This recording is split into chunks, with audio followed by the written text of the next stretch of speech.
What is up, guys? It is Joe. We're back. We're talking all about the Cats, specifically K-State transfer portal action, as there has been 1,000 different things that have happened in the last couple of days. Now, I've been kind of out of commission, so I've missed a couple of these daily upload type things that I do in the past, just because I drove back from Minnesota to Kansas City for the holidays. My video schedule hasn't been as frequent, but that being said, I'm going to kind of treat today like the fastest 2 minutes. Obviously, it'll be a longer video than that, just to try to hit every single topic real quick. 60 seconds to 2 minutes on each prospect, what I think about a potential addition. Everybody in this video that I'm talking about is set to visit Kansas State this weekend or is already on campus by the time you're seeing this, but I wanted to talk a little bit about dudes that are returning to Kansas State, dudes that are visiting Kansas State, what I think about the fit, so on and so forth. But before I do, let me remind you this.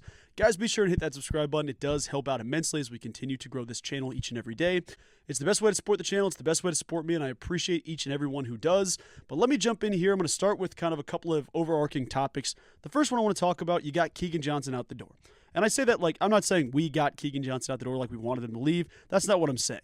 But the first topic on today's schedule is Keagan Johnson leaving. Now, Keagan Johnson was one that you saw the upside. You really hoped that he'd get it right. You know, just click for him after Iowa. It didn't end up working out. I mean, it did to an extent. Obviously, there was good times and bad times with Keagan Johnson, but definitely did not live up to the expectation that he had when committing to Kansas State. I mean, there were people out there saying, hey, once this dude gets on campus, he's going to be the first 1,000-yard receiver we've had in X amount of years. You know, he'll be the best receiver since Tyler Lockett. He'll be this, he'll be that. And none of that was really true. And it's not anything due to Keagan Johnson. I heard he's an incredible dude in the locker room, a really good guy, just could not stay healthy. I mean, he had the intangibles, he has the ball skills, just didn't work out. There's a couple of different takeaways that you can tie in from this, but realistically, with the receiver room, you're going to be replacing just about everybody in that room except for a couple of different people. We'll talk about Jayce Brown here in a second, but you get a bunch of different dudes coming in on visits. You're going to have a bunch all throughout the month of December and probably in the spring transfer portal window as well. But I don't think that's such a bad thing. I mean, I get that you want to keep a guy like Tre Spivey for developmental reasons. There's some freshman guys and young guys you want to keep around. But K-State signed 4 wide receivers in the freshman class alone. You're going to have some impact from Lincoln Cure as a jumbo receiver is my perfect pick right now. I think he's going to play more receiver than inline tight end to start his career. But you're going to have a lot of opportunity at that wide receiver group. That being said, I'm kind of in the boat that if the position group's underperforming, if they're not there, if you don't see positives from different guys on the roster, it might be time to overhaul the locker room and overhaul the position group as a whole. So this is one that I feel good about. I think that it just makes sense. I hope Keagan Johnson lands on his feet, gets somewhere cool. I know he'll have good offers ahead of him. The next thing, Jayce Brown, I mentioned it. Now, I made a video a couple weeks ago, and it was basically saying, you know, talking about the rumors of Jayce Brown allegedly entering the transfer portal early, prematurely, then played in Iowa State. You know, destroyed the secondary for Iowa State, looked really good. Everybody's begging for him back. From what I hear, and I'm not a plugged-in insider dude. I don't know all the stuff behind the scenes, but it sounds like more often than not, Jayce Brown will be back. I don't have any sources on this. I don't have people to bank on, but I do think that that's the overarching consensus of what K-State fans are feeling and dudes inside the building. You also see it with him interacting with some stuff on social media. So his actions definitely say, I'm going to be back in Kansas State, and that's a great thing. Keep the best receiver you have as your wide receiver 1. Add dudes behind him. Add dudes that can compete and get open. That's what I want to say about Jayce Brown. An exciting change of pace from where we were at 2 weeks ago. Now, Jaden Rowe, the first commitment of the transfer portal cycle for Kansas State, a defensive back from Oklahoma, a dude that's a massive prospect. I mean, physically and in high school recruiting-wise, he's 6'3", 223 as of right now.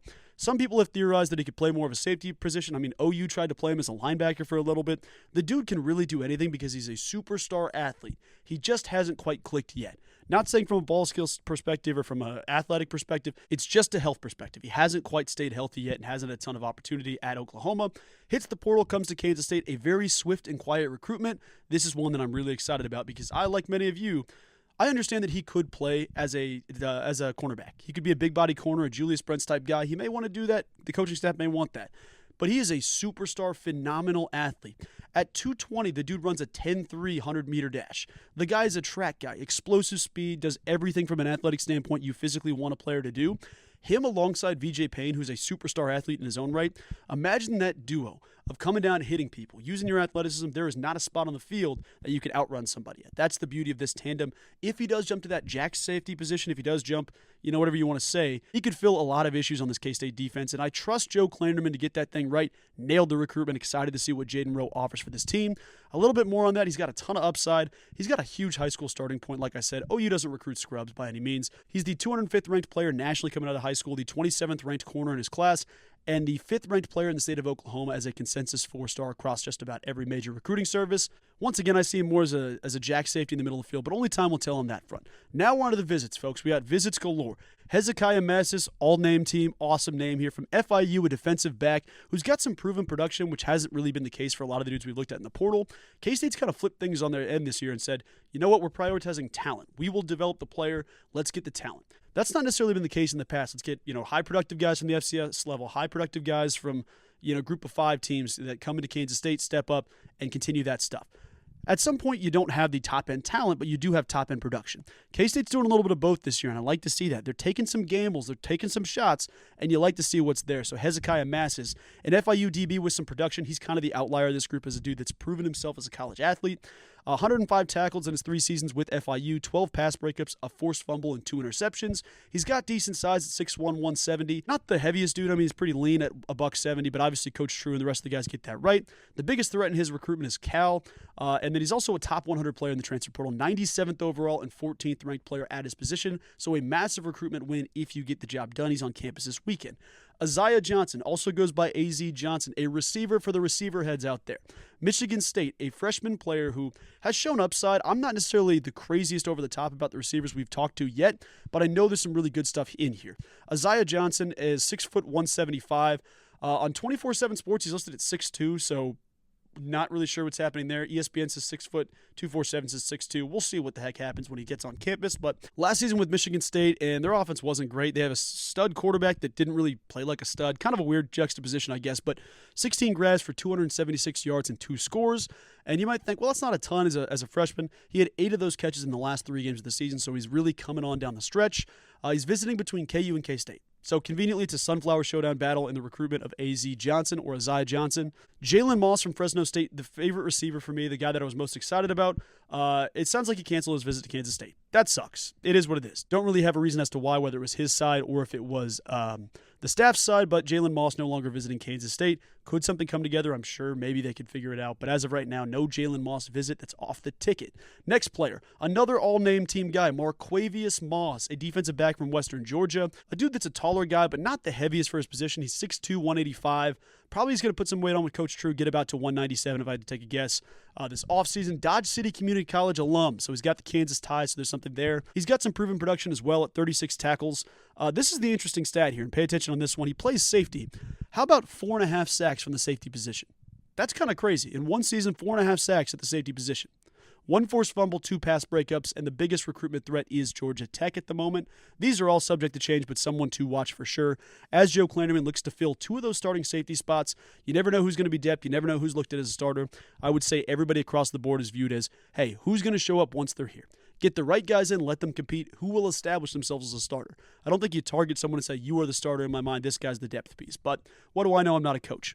2 players that I'm very excited about, and I've seen some back and forth on this. Purdue receiver Jaron Tibbs. Now, the thing here is that you're going from an awful, awful, awful football team. Jaron Tibbs was on a bad football team at Purdue. Both my brothers went there, so I talked a lot of trash on them with them this season, so kind of a funny situation. He's got some ability, man. 25 grabs for 305 yards and 2 scores. Looked really, really good against Nebraska. He was big, physical, and strong.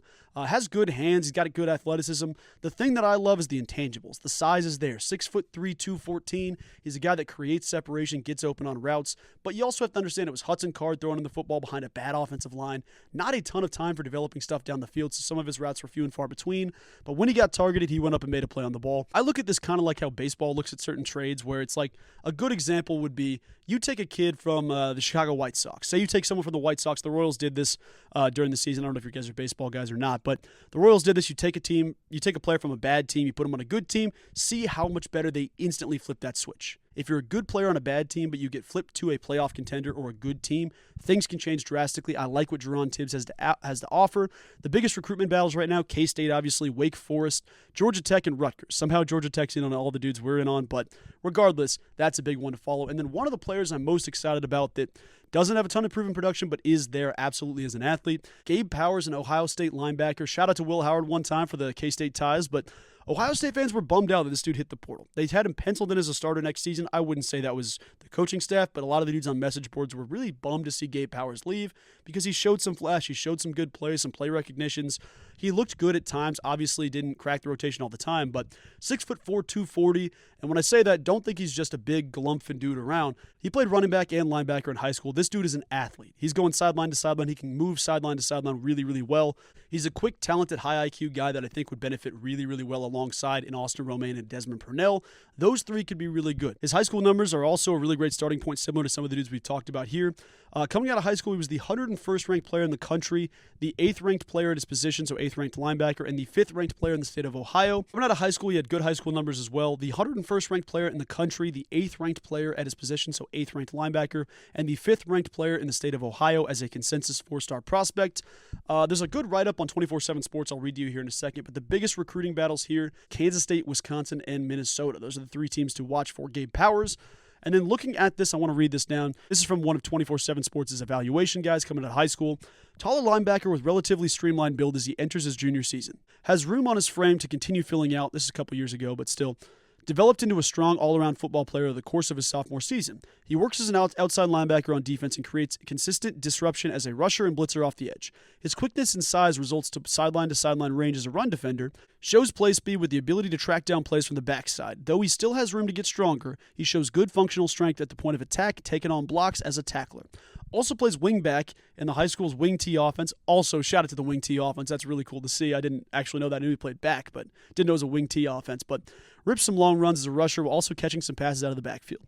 More advanced as a rusher and run defender than in coverage at this point. Could eventually grow into an edge player as he continues to physically mature and adds mass. Projects as a Power 5 starter with the upside to develop into an NFL draft pick. Love that breakdown. Love where we're at with Kansas State. The message you're seeing here from all this stuff, it feels like you're looking more at projection than production. And that's a different way to do it. I'm not going to sit here and say it's right or wrong. I know that there's been a lot of conversation of, hey, go scout the FCS levels. Go scout the group of 5 levels. Find proven dudes at that level that are hungry and ready and have shown the ability to do it. Some of the dudes we're looking at right now, and I know it'll be few and far between, where you get some guys that are proven production, some guys that are projection guys. We're looking more at the high talent dude because talent is king. We had a good conversation with Big B over on Go Power Cat. K-State Insiders talking about how talent is king. At some point, you need dudes. You need dudes that can play. It's not always going to be as simple as saying, hey, this kid at Miami, Ohio, let's get him here. You're going to need some Ohio State guys. You're going to need some big dudes that have big-time recruitments and know what it takes to win. So something to watch for there. Those are the main recruitments. Obviously, there's some O-linemen that I didn't discuss here today just because for time reasons, I'm trying to keep it a little bit more towards skill position. But we will have full video breakdowns as they come out. If people commit by the time you're seeing this video and I'm completely lost, it's like, it's Saturday while I'm recording this, so if I miss it, just trust everything I said and then turn that into a Kansas State background. So something cool to see there. But guys, that'll do it for today's video. I appreciate all the love and support, and I will talk to you soon. Go Cats!